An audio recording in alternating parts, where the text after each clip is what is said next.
Should you go down in your ship? I can't speak for every fighter because some people will go, because there are different people who've said different things like, I couldn't see through my eye, I don't owe you guys to like continue fighting, blah, blah, blah.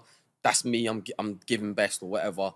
Some people will look like it like it's the end of the world. Some people, personally, when I was trying to win a world title, I would rather have not been able to see again and win the world title to be able to tell myself I was a world champion, if that makes sense. Well, it doesn't. It does to me, 100%. But then you could say it's like a different thing where certain things have happened in the past where people have tried to force people to convert religions or they're going to kill them, and they like outright, I'm not converting. So look, here's a scenario. I see Ronnie Coleman, he doesn't he doesn't look good at the moment. Hip operations, he's crawling on the Jay floor. Cutler looks great though, but if you look, and Phil Heath and all these guys look amazing, but you look at Ronnie, he's on the floor. That's like a 7-time or 8-time Mr. Olympia. Yeah, but what good is that Legacy. now? But what good is that now though? But Legacy. He's like 50. Yeah, and when I think people live to 70, 80, has got no quality of life. They say boxing's about how bad do you want it. Yeah. Those are the extremes that people are willing to go through to get it. You're willing to die. Ronnie Coleman was 8. I think it was 8 times he won it. Yeah. So what? That's like the same as Lee Haney. I think it was. Ronnie Coleman's Mr. Olympia. So he's the best physique in the whole world. So we're talking aesthetics here. There are a lot of guys aspiring to even obtain an okayish physique. But is that worth it? Just looking up at your mantelpiece and you see a trophy there, but you can't do what your how many do. people did he inspire to go into bodybuilding? How many people look up to? How many kids? I've got a perfect example of this. Yeah, have you ever seen the film Troy?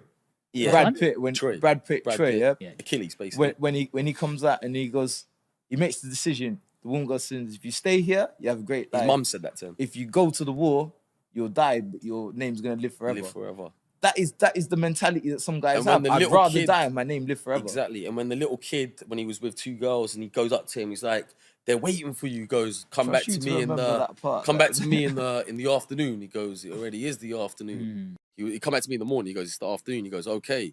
He goes, "But the guy you're gonna fight now, he's so big.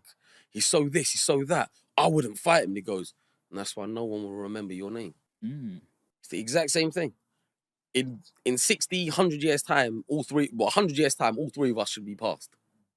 Who's going to remember who? Yeah, that guy, who's going to be legacy still lives on now. Exactly. How much does your culture play a part in your mindset? Massively. Yeah, see, I grew up to be, I'm growing up a Sikh, from Sikh family. So we've always had the mentality that we come from, we are a warrior race. So to go in and fight, like, I'm representing a whole race of warriors. I've got to go out and perform. I've got to show that we have a fighting spirit of a warrior. So that's sort of that's a big part of my life. Is this something you talk about with your family, Tony? Of course. You know, like your granddad, dad. My father, my grandfather said, when you go out there, you're representing us. So you need to go out there and give it everything you got. If you're not willing to go out there and give it everything you got, don't do it. And I say that there's a lot of fighters that like they want to represent the culture and everything like that. If you're not going out there to perform, shine, and represent us like the warriors we are, don't go out and represent us, because we don't want that. We don't want that image. Is that extra pressure? Yeah, absolutely. I told you, it's what we was born to be. He was in the changing room, and I'm thinking, this guy's getting scared. He sees like we're in Africa, there's loads of black guys running around. Some people try storming our changing room. You freaked me out when you was talking about some of the stuff you was talking about. I was telling him, look, at the end of the day, you come from a good community. You had warriors like Baba Deep Singh, Harry Singh Nalwar. I'm like, and you're sitting there telling me, I don't know if I want to go out there now. Like, man up, go out there, knock the guy out. No, he started telling me, there's this place called the Volta region, and they do like black magic and stuff. They do magic. I was shitting myself. I was like, just giving him a bit about their culture and stuff. Like, but yeah, like I told him, look, at the end of the day, you come from a good stock of people. Represent. Telling me that, and then 2 weeks later, he goes, apparently some juju happened. The guy had a heart attack in the middle of the ring or something. I was like, what? What? Freaked me out to the max, bro. This guy's crazy. Where you got me a fight, man? Basically, he comes from good stock. He needs to remember that when he's in battle. That's anyone in general. Like, just think about your pedigree, your stock, where you come from. I like to look at it like that. Like, even when I was a young kid, like, always look at it like. Other thing, when we did the ring walk, I had like arranged like a really cool ring walk for me, where I had like like an army, walked me out.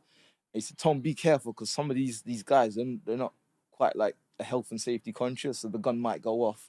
I'm like, hold on, wait, I'm walking in front of 2 shots. What the heck, bro? Even he got carried out on the throne. They carried him out like a king. Okay. And he was sweating because he thought, please don't drop me.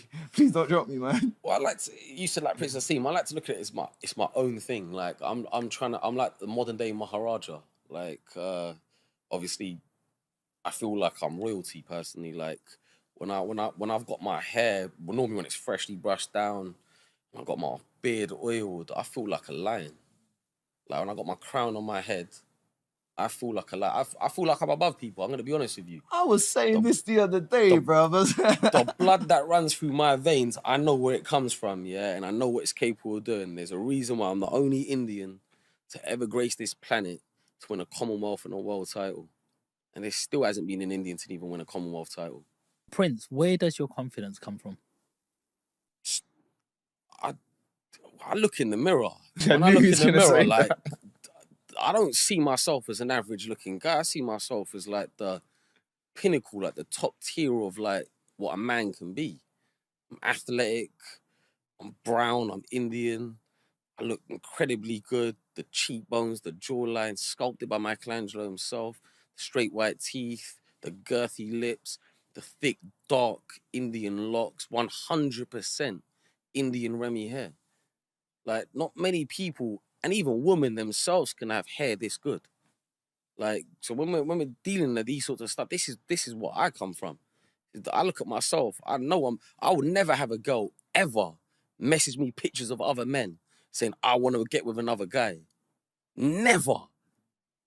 Any of my wife, if any girl ever, any girl Only you got, bro. ever says to me that they want to get with another guy, that's P45 getting kicked out. Like, never. Do you know what? I really love your confidence, and I think more people should have that. And there's certain people sitting at home. You are what you think. If you're at home thinking, "Oh, I'm so shit, my life's crap, I'm ugly," everyone's gonna visualize themselves. There's like an experiment they done once with a plant, and I think you might even know this one. There was one plant where every time they would water it, they'll say, "You're the best plant in the world. You're this, you're that." The other one, they were like, "Oh, you're so shit. You're so ugly. You're so this." The one that was given the positive, like, energy grew better than the other one. Both had the same water, same soil, same light. The only thing was energy. So I've still got people, all the haters out there, the can't dick hangers who just love him and idolize him as if he's like a god to them, who love him, even though they shouldn't be idolizing a man. They're all like negative to me, but I'm so destined for success that it doesn't even matter. You could say all the negative stuff. You could do all the juju, the black magic. It don't even matter because it's destined. Prince, I've seen some good-looking guys out there, and then you see me, and you're like, damn! I've seen some good-looking girls out there as well, but you know, they're in a group of friends. They're always the quiet one. They're afraid to have any sort of attention in case they say the wrong thing. I've seen people in the boardroom who never get that promotion because they're not going, "Oh, I can do this," because they just don't have that confidence. And they're content with their normal wage when they can get to the next level. I get that. Yeah, I've seen that. They're not content, but they're looking in the mirror and they don't see what you're seeing. Yeah. Do you know what I mean? One person could say you're ugly. Another person could say you're the best. No. But a next person. Nobody ever said no, straight heterosexual girl calling me ugly. Listen, and there's some woman could say they could be EDL, they could be BMP, reform, whatever. Yeah, okay. They see me, they'll be like, "I want that Indian tonight. I fancy that Indian tonight." But, you know, there's another version who could say you're the best thing that they've ever seen. Yeah, it's true. But no matter what it is, you always believe I'm the best. Yeah, absolutely. And, you know, you're always going to, if you've got a 50-50 chance, you're always going to get that chance because you're there front, believing in yourself. What I'm trying to really get down into, where does that come from? What happens when you have that bad day? It's a good question, actually. What bitches ain't getting brown? They're not getting brown that day, are they? What, like, for example, if I had a bad spar or whatever and someone gets the better of me? Whatever that bad thing is in your day. I've only ever lost one fight. Yeah, in the last, as a pro, that is, yeah. So that's like 10 years, I've only lost one fight. It was painful. It was very painful. But I used it as like a positive. I know it sounds crazy, but like it's like I worked so hard to get to it. I fought for a world title, lost on points in Saudi Arabia on an Amir Khan undercard. Oh, So that's why we've crossed paths before. So any of the guys here want to say he don't know who you are, Yeah, he knows who I am. well, There's pictures of us together and all but that that sort must of be a stuff. big stage. Yeah, big stage. It was on TV.